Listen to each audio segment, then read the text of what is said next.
Здравейте!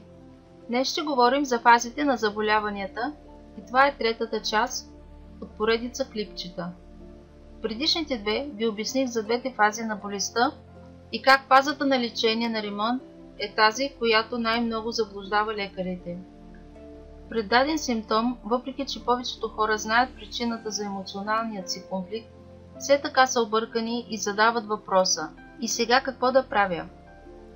Ако вече знаем, че един конфликт на страх от смъртта може да предизвика рак на белия дроб, ако вече знаем, че като се потикваме да правим неща, които не желаем, може да ни навреди, например, на коленете, ако знаем, че когато ни казваме това, което мислим, може да ни причини възпалено гърло, или ако имаме конфликт в територията, може да ни причини астма или цистит.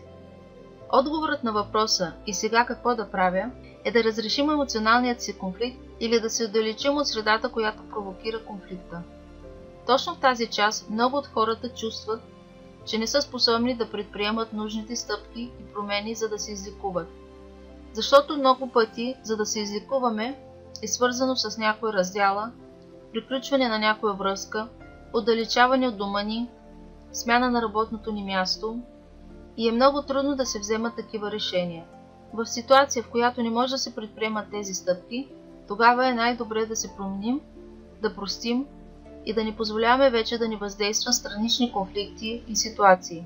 Времето между стресовата ситуация и решението на конфликта може да продължи от няколко дена до няколко години.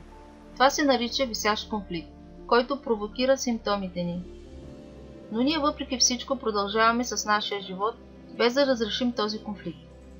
Ако не сме способни да разрешим изцяло емоционалният ни конфликт, имаме възможността да намалим силата му, било по интелектуален, психологичен или духовен начин. Да намалим силата на конфликта, следвайки намаляването на симптомите, може да се превърне в хронично заболяване. Можем да живеем с този конфликт много години. Трябва да имаме в предвид, че при връщането на един сложен конфликт в един по-лек ще имаме някакво подобрение, но няма да постигнем пълно лечение. Може да настъпи пълно лечение тогава и само когато конфликта се е разрешил изцяло. Чрез биодекодирането се търси емоционалната причина на конфликта, която е създала заболяването. И нормално се обяснява на клиентът заболяването през кои конфликти и фази е преминало. Тук 50% от работата е приета от терапевта и другите 50% отговорността носи клиентът, за да оздравее.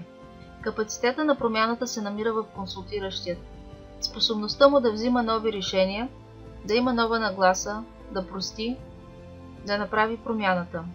Затова терапевта използва методика като хипноза, невролингвистично програмиране, психомахия, техники за емоционално освобождаване. С това целим да помогнем на клиента да го доведем в състояние, в което ще се почувства силен, за да може да разреши емоционалния си конфликт. Когато конфликта се разреши, лечението също започва. В този момент, в който човек разбере причината за заболяването и асимилира случилото се нарича конфликтолизис. Психически човек чувства голямо облекчение, защото е открил причината. Чувства се силен да разреши ситуацията или да я приеме такава каквато е. На вегетативно ниво тялото навлиза в продължителна ваготония, с нормален и спокоен сън. Чувства се малко отпаднал, но има добър апетит. Тази фаза се нарича топла фаза, защото кръвоносните съдове се разширяват и човек има топли ръце и крака. Може да има лека температура, защото тялото е в процес на лечение. След като физическото тяло е започнало да се лекува, и мозъкът ще го последва. Спомнете си, че ви обясних как при емоционален шок се получаваше едно петно в мозъка, във формата на пръстен. Точно при това разрешение на конфликта се наблюдава възстановяване на тази зона в мозъка. По време на първата фаза на лечението, около този така наречен пръстен на Хамер се запълва с течност, създавайки като бариера, която предпазва мозъчната тъкан по време на фазата на ремонт. Ако имаме увеличаване на размера на оттока, той предизвиква симптоми като главоболие, световъртеж и раздвоено виждане.